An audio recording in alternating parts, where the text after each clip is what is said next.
Get ready as Fighters Inc. presents 5 rounds in the FightMad Zone with the biggest names from the world of combat sports. Hosted by Joe Long. This is the FightMad Podcast.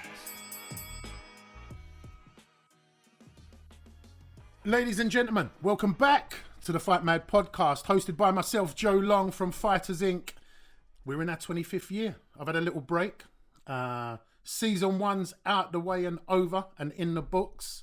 Thanks for Andreas Giorgio for making it happen with me. We had a great season 1 with some amazing guests, fighters, athletes and industry insiders. Season 2, we've got a heap lined up for you. And I'm delighted to have to the FightMad Podcast today. World Karate Champion, all the way from Luton, the person which in my opinion changed the face of karate in 2016 when he took that world title and uplifted British karate, Team GB Karate, now Team GB Taekwondo. Welcome to the FightMad Podcast, the one and only Jordan Thomas. Jordan, welcome to the FightMad Podcast, my friend. How's it going, Joe? I feel privileged, man. I feel privileged. I've made it. You've made it to the cup. I thought it was only right that we kick off season 2 with something fresh, something new, and to be honest, there's not a lot more fresh and new news in combat sports as a whole than where you are right now. What's been happening? Yeah, do you know what? It's been crazy. I made the decision to go to a trial at GB Taekwondo, and I had to fight my way through. So I fought a WACO world champion, at the trial, and then made it through to the second stage of the Great Britain Taekwondo trials. And I was on a 3-day camp, had to fight as well against some Taekwondo athletes. And yeah, now I'm in the process of transitioning to GB Taekwondo. I have transitioned to GB Taekwondo. I'm there currently now, training on the Olympic journey. Brilliant. So the main goal is? Yeah. Well, the main goal is the Olympics. That's why they brought me in. I'm on the Olympic journey, and let's see where it takes me. So yeah, that's the main goal. But for me as well, and I have to say this, it's just like, it's just me being the best me. It's just me being me. Like, it's what I enjoy, training every single day. So being in an environment what allows me to do that, and have a career out of it, it's doing me well. Most definitely. I see a Team GB promo the other day with you on, talking about your new journey with Taekwondo, and I watched it, and it actually it sent chills down my spine, and I was just so pleased to see it and hear it out in the news, and that you've made that transition from karate, which we go on to a bit later on in the show, where would have been tough for you, but in the situation you was in, and then unfortunately not getting to the Olympics. So I'm sure that was quite a dark time in your life, but I was really pleased to hear it and see it, and the way you was talking on the promo, I was like, yeah, he's back. JT's back. Yep. He's back. Yeah, exactly. It's very important not to let these things define who you are. When one door shuts, another one opens, and that's how I choose to go on. It's like, you take away my world title, I'm still Jordan Thomas. It's Jordan Thomas that won that world title, and that's how I choose to go on, live in the moment every single day, and let's see what I can, achieve. Brilliant. So we know you're from Luton, but right now you're based in Luton Town. Luton Town. So, but right now you're based in Manchester, right? Yes. Yeah, based in Manchester. Right. So based in Manchester. So we're ready. You ready? You ready to go into round 1? I'm ready. Seconds out. Round 1. What is your first ever fight memory? Now, before you go there, it could have been in the playground. It could have been outside a pub. It could have been in a nightclub. I don't know. What was it and where? I've been doing karate since I was 4 years old. So I remember going to my first competition in Northern Ireland. A guy called Benny O'Boyle, who was part of BSKA, British Sport Karate. And my dad and Benny had a good relationship. And we had a Luton versus Newcastle. They got a Newcastle in Ireland, right? So yeah, we used to go over there quite regularly, and I remember going over there for my first competition, and getting rowdy with them guys. That's throughout my little childhood, to be fair. So yeah, I kind of came out my mother's womb like punching and kicking. That's all I know. Right. You know what I mean? Like, as you know, like my karate roots are deep. Yeah. But yeah, like obviously I've had other fights in the playground, and being from Luton, things just happen. So but no, my first memory is being in competition at 4 years old fighting.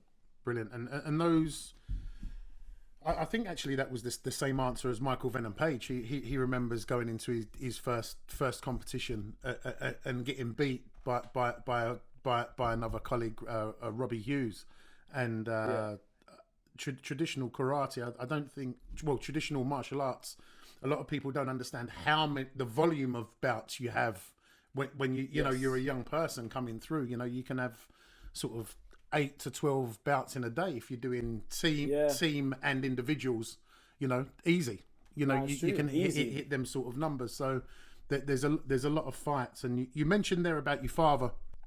I know William Thomas, former world karate champion, also. So you followed in Dad's footsteps. Did you? Yeah. Your first bout, did you feel pressure because you was Willie's son at that young age? Can you remember anything like that? I don't know if it's the way I've been trained, because Mervyn was heavily involved as well. Mervyn Etienne, he was heavily involved as well. I don't know whether it was just like something that I just do, like I say, I've always been punching and kicking. It's just right. Right. Okay. Do you know what I mean? It just felt right just to be fighting. Whether it's just because I've always seen it around me, maybe the environment that I was in. I was excited. I remember being excited to go out. And in fact, I remember being really excited, but I remember getting beat up quite a bit as well. Like going on the floor, crying. And then my dad telling me, get up. You know what I mean? So I got up, go in again, fighting. I think I just cried for the whole fight. Right. You know what I mean? I do remember that. But I just excited. I think that's what I was. Brilliant. So first memories on the tatami, round about 4 years of age. A positive one. A positive experience. Brilliant. We're going to go on to round 2. Seconds out. Round 2.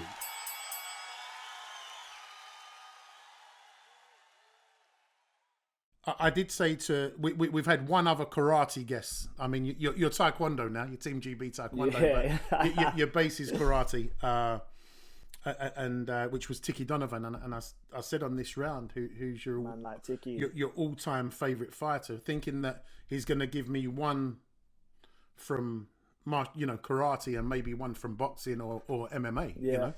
But he just had one, and that was it. If you have got two, if you have got one from karate and one from boxing or MMA, I'm intrigued to know. But the question on round 2 is, who is Jordan Thomas' all-time favourite fighter? Do you know what? There was I'll go way back. My dad gave me these VHS videos, right? And he just gave it to me to watch. And it was Hagler's fights going up, and it was just, he just very much intrigued me, and I just loved watching it. I used to watch it maybe twice a week, get in front of my TV, put the VHS in. And Hagler, he was one of my favorite fighters of all time. I remember my dad giving me them VHS videos, and he was the one guy who stood up. I just loved the fact how rough he was, how relentless he was. And I just loved his mentality. But also the one that got me when he, the experience of winning, really resonated with me. I kind of got it, what winning was about for him. and I knew that I wanted that. And yeah, I've got that from them VHS videos. And obviously, being a martial artist and being around karate, I've had I've got a karate all-time favorite. And I can't say from my dad's generation, you've got the Vic Charles, Jeff Thompson, you've got Mervyn Etienne, Mike Selzmans, Pat Mackay, Paul Alderson. You know, you've got all of these fighters, but for them, they're just stories for me. I only know the stories. I didn't actually see them. I've seen them fight on the videos. But somebody that I actually got his autograph in Crystal Palace. And I remember watching, I reckon I was about 10 years old. And I remember sitting up in the stands, and this one fighter stood out, and he was moving left and right and hitting. And I just remember his movement was just beautiful. And that person's Paul Newby, who then later on actually became my coach and became quite close to me in recent years. But also he's been around for coaching me for over 10 years, I reckon now. But yeah, Paul Newby in the karate world, he's definitely one of the people that stood out to me when I was growing up. Wow, that's we touch on the karate first, and we go back to Hagler. I mean, from a karate perspective, you've shocked me by saying Paul Newby. I understand and agree with you wholeheartedly on his movement was spectacular, and also as a lightweight, his intensity and, to put it no other way, his bottle to go forward and rough it if he had to rough it if he was fighting in open weight events like the 10K Karate Clash, for example. He wasn't afraid to go forward. So I can see what you're saying, and I respect what you're saying about actually, that was the person you admired because you was actually see him live, you see him competing in front of you. So. Yeah. I just remember it. I was at Crystal Palace. I think it might even been like a team event. And I think you had other fighters there, like Davin, Leon Walters, Jason Legistar. You had, I think it was that generation competing, and I couldn't tell you what competition. I think I was too young to even know why I was even there.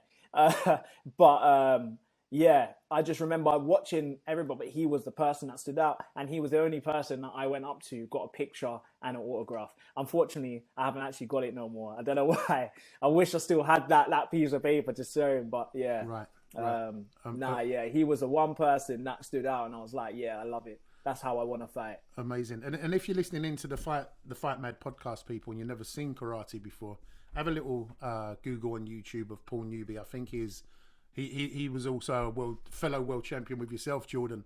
I think his world title fight's on there, but also we done extensive work with Paul, and his K1 fight. He had a K1 fight with a Kung Fu guy and a spectacular knockout, and also turned over pro and got to around about 5-0 in boxing as well, which showed the heart of the man, and great friend of mine as well, absolutely love Paul to Great bits. Guy. Hagler. I'm surprised as well. Really? I thought you would have been more of a Sugar Ray Leonard man, Jordan. Do you know what? He was the other VHS video that I had, Sugar Ray Leonard. And I had them two, obviously the lead up. And I used to watch both of them. But I just loved Hagler the way that, he's marvelous, man. He is. May he rest in peace.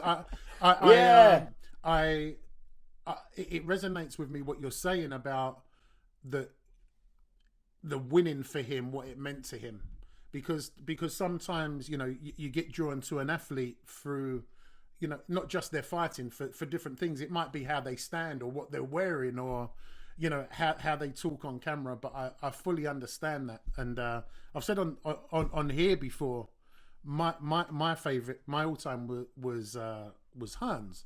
But okay. Yes, it was the way he fought, but what excited me was the vulnerability of him when he got hit. And would then come back. Yes. But I mean, them three, and obviously Duran. I mean, classics upon classics of fights you got right there. Yeah, 100%. And I think that's something that I kind of took with me And that's throughout all sport, and actually just all success. When I see someone succeed, I kind of look kind of deeper. Actually, what does that mean to them? Like how do they feel right now? And I try and grab a little bit, like, okay, that's exactly how I want to feel. That's what I want. You know, I remember being in 2012 World Championships, and it was in France, and they had about 17,000 people in the arena. And I just remember the French team, they won the final, but they're all flipping, they're all like laughing, joking, jumping up in the air. And, you know, I was just looking at it and was like, that's going to be me. That I want that. That should be like, we should be there.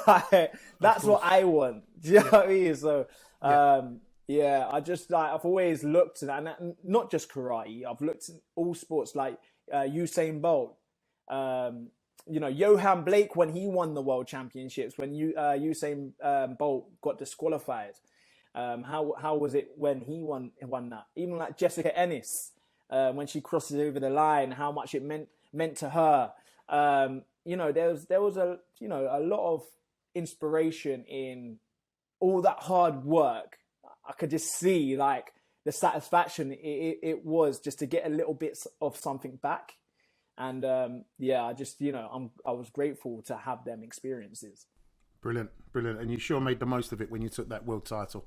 Yeah. Lovely moments with your dad. We're going to go into round 3. Seconds out. Round 3. And obviously you've been competing for a long while, and as I sort of touched upon earlier, it would have been quite tough missing out on the qualification for Tokyo 2020 or 2021. Yeah, 2021.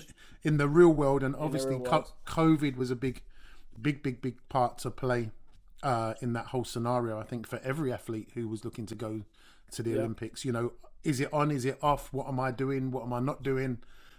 You know, are we competing? Are we traveling? When we go to travel internationally, are we actually getting through to where we need to go? Sure. Am I going to get COVID on the way? So it was definitely a tough time for all involved at elite sport and Olympic sports.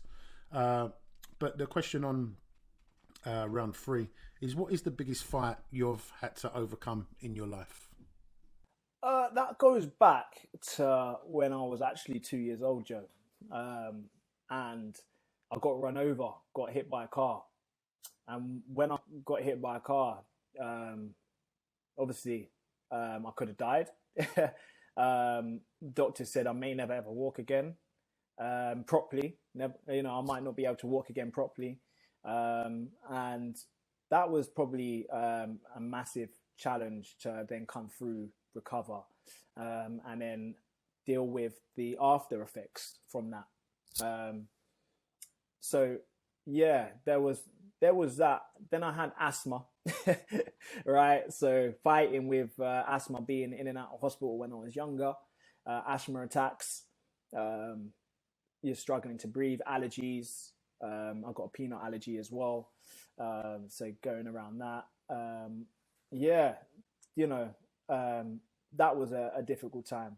But when you're talking about like something that hit hard for me, it was during the Olympic process. And I'm not just talking about sport now. I'm talking about me personally. I wasn't, my dad left in 2006 after I won the World Championships. He left to Hong Kong during the Olympic cycle. To become national coach for Hong Kong. That's right. Yeah. Which is, a big career move for him. Something that he well deserved. Something that he's kind of worked for, and something that it was too great opportunity to say no. But then I had to kind of find somebody else, and that was very, very difficult for me. Always having my dad around as somebody who used to protect me from everything. Used to be my best friend. Well, he's my best friend. and having that transition over to another coach and do it, not being able to train the way I usually trained or wanted to train, and then going to competitions, competing as well, which felt very, very strange. And then during that time, I won a silver medal at the World Games, and then I got a UK sport funding. But everything's like just different. Everything's changed. I've now got to move up to Manchester. My dad's gone. So I've got to go, be in a full-time environment. Everybody wants their 2 pence in how it should be. But I think a lot of people forgot to say, actually, Jordan, how are you? How's it going? Because right, me personally, and then I got injured as well. Got a bone, a little bone came off my Achilles, and I got injured, and I was out for 3 months, and I was just feeling terrible. And like my mood was just going down and down and down and down, and I just weren't feeling good at all. And then I had a good turnaround. Have you heard of the chimp paradox, Steve Peters? Yeah. So he came on board, and I started working with him very, very closely. He's worked with a lot of Team GB athletes, right? Correct, yeah. Yeah. Correct, yeah. So GB Taekwondo use him as one of the use that philosophy and his way of thinking. That's one of their main psychology processes. But I was one of the lucky ones to work with him closely. Right. And he just put everything into facts. He used to check me. You know what I mean? I used to come back and I'm like, I'm not feeling too good. And he goes, Jordan, you've got a job to do. Does that affect? Does feelings come into play when you've got a job to do? No. It was like, so what's the excuse? He said, if a surgeon, probably the line that just kind of just turned things around for me was, if a surgeon was operating on a family member and came out and said, you know what, I was very unmotivated today, I didn't do the best job, would you accept that as an excuse? The answer is no. And then if the guy came out, I was really excited to do this one, I don't know what went wrong, would you accept that as an excuse? No. Came out like, if I have a bad stomach or I had an injury in my finger, sorry, I couldn't do the best job that I done. I didn't do my best. Would you accept? No.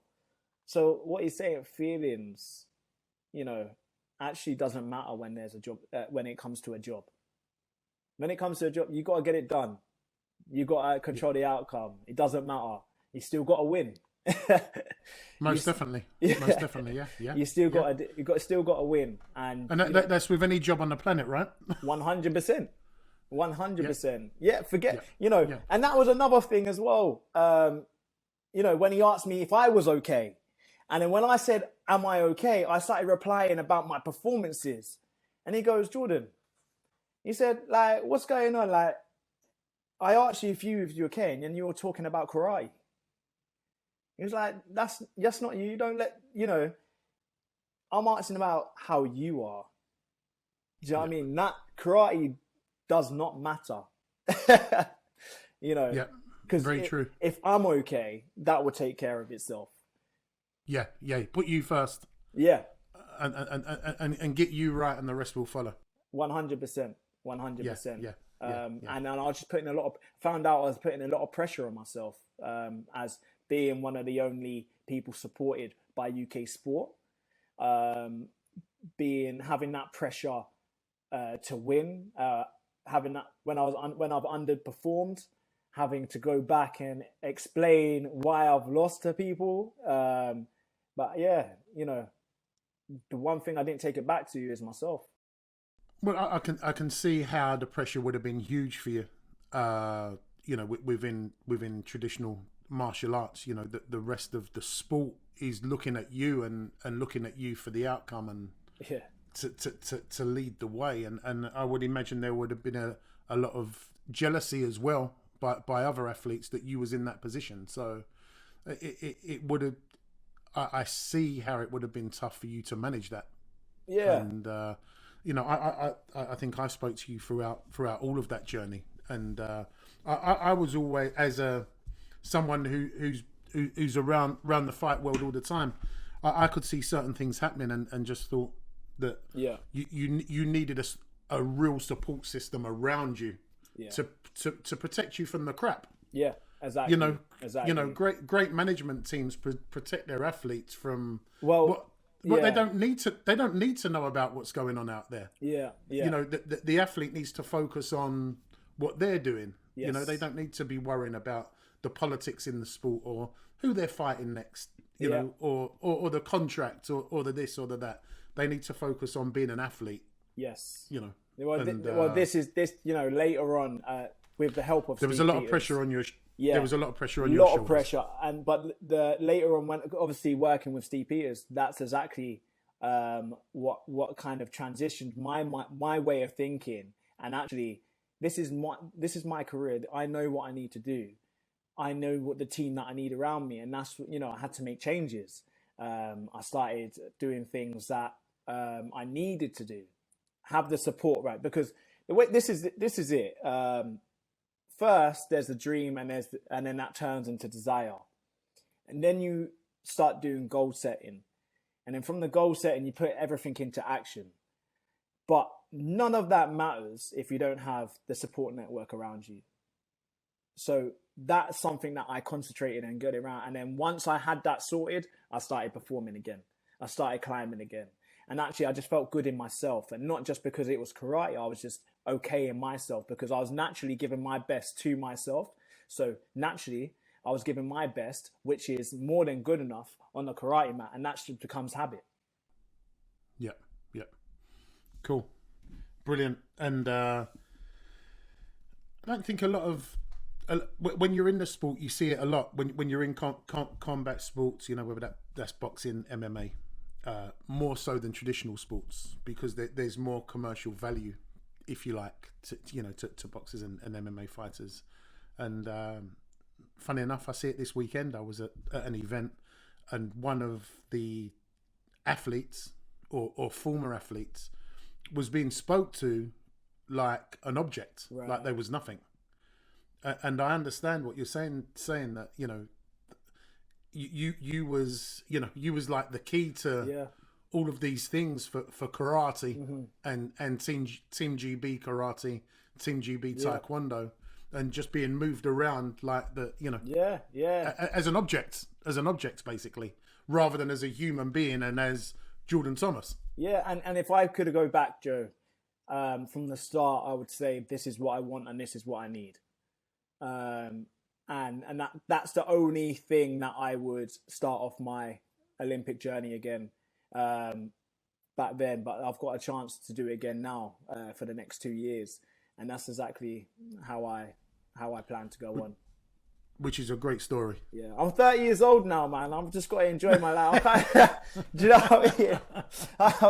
I ain't got much time left. Speaking of enjoying life, we're going to go into round 4. Seconds out, round 4. And it's a nice crossover, and we go a bit lighter. I've seen you on socials having a little boogie sometimes. Yeah. Having a little dance. Sometimes I look at you, Jordan, and I'm like, what the hell are you doing today? Yeah. Jordan Thomas, his biggest musical inspiration. That's a great one, but I'm very much in touch with my reggae. I love all genres. But yeah, if we're gonna go on to, it's Bob Marley, who's the guy, man, and actually just links in with me for where I am right now. How he speaks about life in general, and that's exactly how I want to live my life. Don't worry. You know what I mean? Yeah. Right. Yeah, just all them little things. I love a bit of reggae, but then I can get down with Beres Hammond. I can get down with Buju Banton. You know what I mean? And if we're gonna go back into like new school, man, I like a bit of Wizkid. Wizkid is just doing things right now, and Dave is just mashing it up. but yeah, and also like people, and this is one song as well. AC/DC on the Highway to Hell. That's just like, yeah, that song. That one there. In fact, I love AC/DC. Anyways, like you're going from reggae to rock. No, this is what I'm saying, man. I just love music. You know what I mean? I got rhythm. That's what it is. I got rhythm. I got good taste. No, like AC/DC. Especially like before a fight, and I think why I like them so much is because my dad had a compilation of his world championships.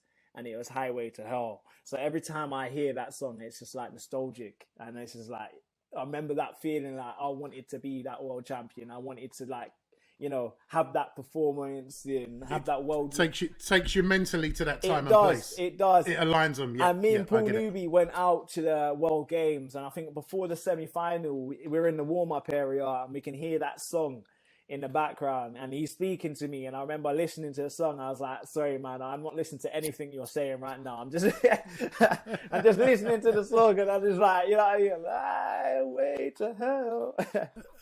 No speed limits. Yeah, it's great, man. Brilliant. But number one, we're going with Bob Marley. Bob Marley, yeah, greatest inspiration. Okay. What's your favourite track for him? I like Three Little Birds.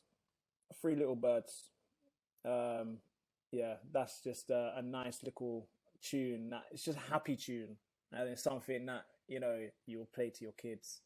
And I think it just goes. Do you know what? Everything about Bob Marley, like especially a lot of things that you say, resonates to today. Like you can bring his words and put it into today, and it's still relevant. Yeah, for sure. Have you seen? Funny enough, it was. Year older. It was my birthday last Friday, and we actually see the Marley Theatre show on Get Saturday. Up, Stand Up. I haven't actually. Yeah, okay. Yeah, highly recommend it. Okay. Highly recommend it. Yeah, it's a good one. It's real good. Right. Real good. So it's going in the record books. Bob Marley for Jordan Thomas on his favourite musical inspiration. We're going to go in to round 5. We're going in the championship rounds. Seconds out. Round 5.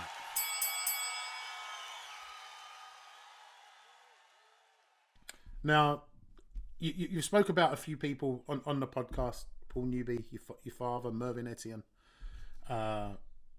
In life, if you could create your own corner team for life, we're looking 3 most important people to you, past or present. Okay. You may know them, you may not know them. Sure. Bob Marley might be in your corner team. I don't know. Yeah. But we're looking for 3 names and why they would be in Jordan Thomas's corner team for life. Okay. It's a difficult one, and I consciously didn't even think about it. I just wanted to just like reel it off. But like there's so many people out in my head right now. I'm like, I'm loving my team. Yeah. Can my parents go as one? Of course, you can put them in together. But tell me a little bit about both parents and why. Yeah, I will. Obviously, my dad is he's been there. Kind of somebody that he's been a positive male role model for me. Somebody, it's very easy to get into trouble growing up.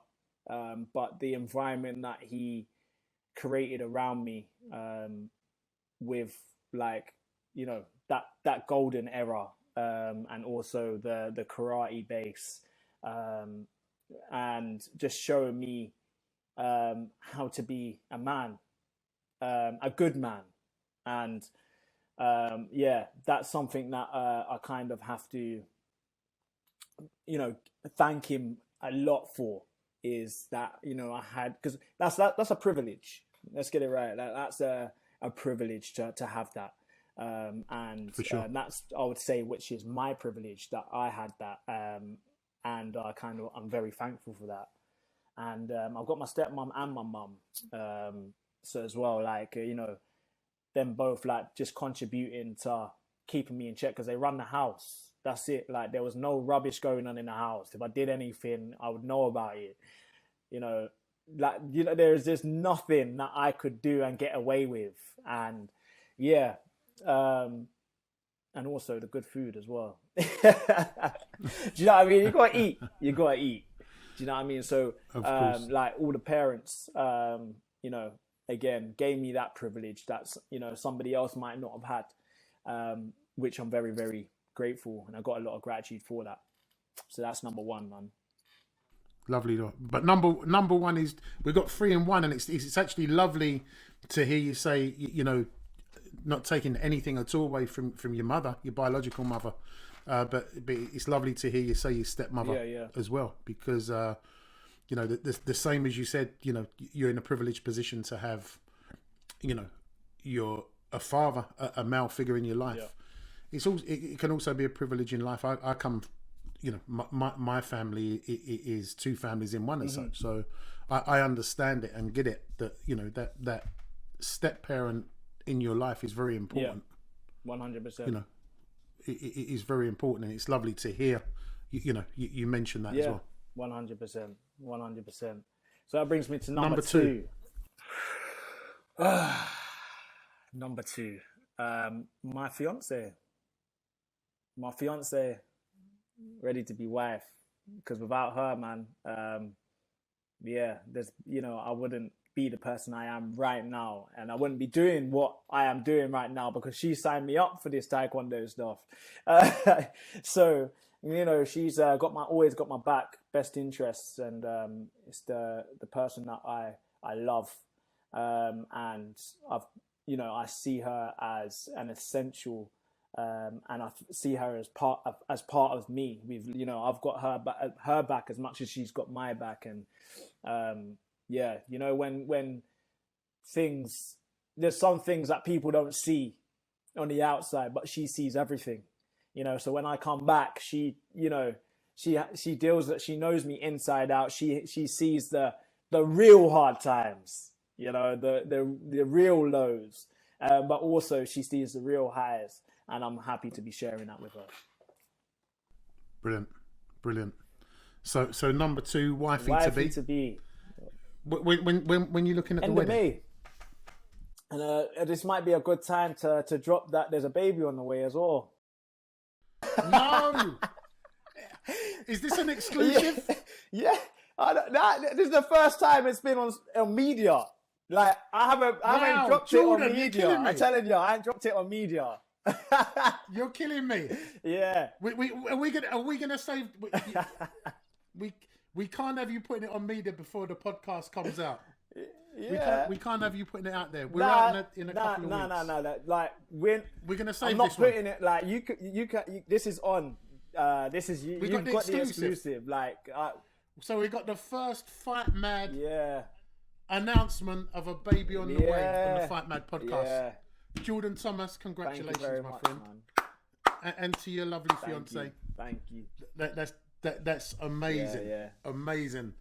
Wow. I dropped it. I hit you with that one. You've dropped a dub plate on me there for sure. I'm like, ooh. Yeah.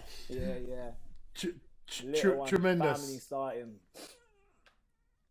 What a time. A lot happening for you right now. Big year. And number 3. Who's number 3? Number 3. It's got to be. I'm gonna say. I'm gonna bring in Bob. No, actually, I'm gonna most recent. I'm gonna say Dave. Just putting something out there now. Dave, the artist. The rapper. Okay. The reason being that he's so knowledgeable. I like for what he stands for. I like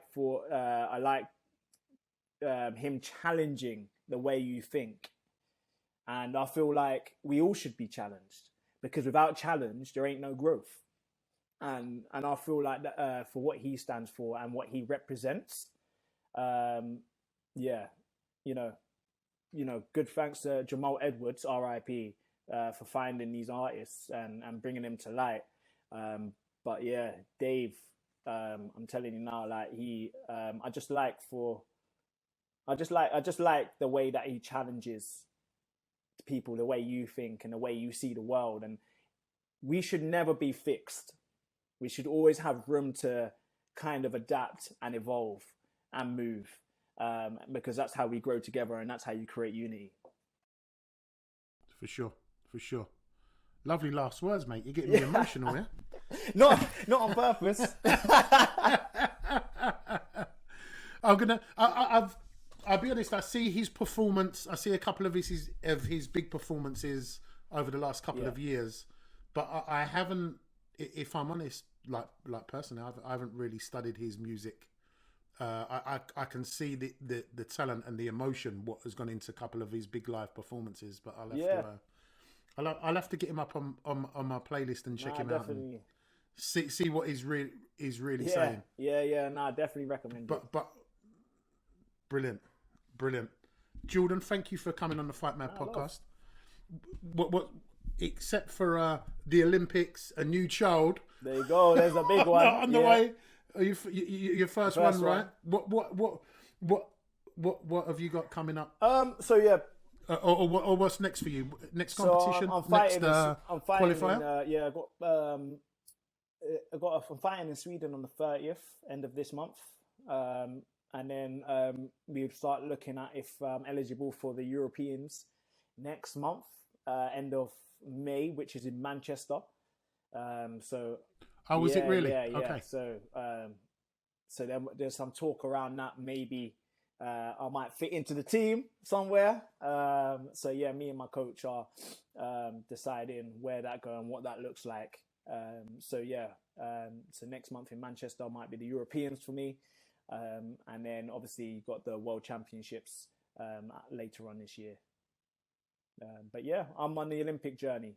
And yeah, we're just striving to be the best every day and in the moment. And, you know, again, take away my house, take away, you know, my medals, take away the sport. I'm still Jordan Thomas, man. And that's who I strive to be and I make myself a better person. Love it. And you know what? Genuinely delighted in the space mentally you're at appreciate right it. now. And I'm looking forward to kicking back and watching the journey and enjoying it and watching it all unfold. Ladies and gentlemen, you've been in tune to the FightMad Podcast. It's season 2, hosted by myself, Joe Long, from Fighters Inc. as we celebrate 25 years in the combat sports industry. Give us a follow on all social media at Fighters Inc. And don't forget to hit that subscribe button on all podcast platforms, the FightMad Podcast and YouTube. We catch you next time for episode 2 of season 2. It's the FightMad Podcast.